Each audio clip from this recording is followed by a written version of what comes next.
पहला एतराज़ ये है कि आपने वीडियो क्यों बनाई? आप पर्सनल में भी राब्ता कर सकते थे।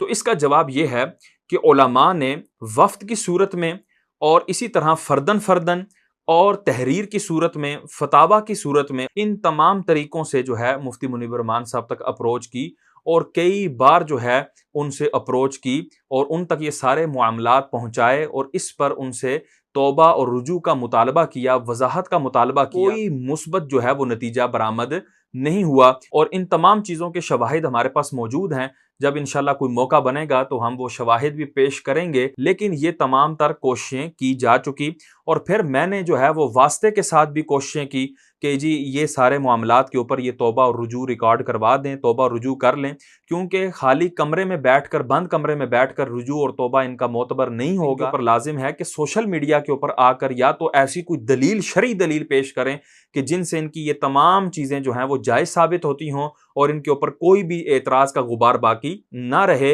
या फिर वो अगर इसको साबित नहीं कर सकते जायज़, तो फिर वो इन चीज़ों से तौबा और रुजू करें, जो भी शरई हुक्म बनता है उसके मुताबिक वो अमल करें। लेकिन जब ये तमाम हुज्जतें कायम हो चुकी और मैंने भी जो कोशिशें करनी थी वो कर चुका, अब चूंकि जिंदगी और मौत का पता नहीं है और अगर मुफ्ती मुनीबुर रहमान साहब दुनिया से चले जाते हैं तो ये सारी बातें सवालिया निशान के तौर पर रह जानी थी, मुबहम रह जानी थी और इनके जो है वो जनाजे पर ये झगड़े होने थे कि जी जनाजा इनका अब जायज़ है या नहीं है। इन्होंने तो शिया की ताज़ियत की थी, शिया सैयद और मुमताज़ आलिम दीन कहा था। इन्होंने तो तफ़हीमुल मसाइल के अंदर देवबंदियों को जो है वो अहले सुन्नत का एक ग्रोह लिखा था, हालांकि उनके साथ हमारा ईमान और कुफर का इख्तिलाफ है। तो इन सारी बातों को लेकर ये झगड़ा इनके जनाजे पर बन जाना था। अगर जनाजे पर नहीं बनता तो जनाजे के बाद ये झगड़े उठने थे कि भाई ये जो है ना वो हम अहले सुन्नत के अंदर इनको माने या ना माने, और अगर मद्दे मुकाबिल जो है वो इनकी वीडियोस हमारे सामने पेश करता, मुनाजरे के अंदर, मुबाहिसे के अंदर, मुकाबले के अंदर या किसी भी तौर पर हमें जो है वो पेश की जाती, जिस तरह अभी भी हमारी वीडियोस के नीचे जो है जब हम किसी के ऊपर शरई हुक्म बयान कर रहे होते हैं, कहते हैं जी अपने मुफ्ती आजम पे भी तो फतवा लगाओ, अपने मुफ्ती आजम के बारे में तुम क्या कहोगे। हमें कमेंट्स आते हैं, हमें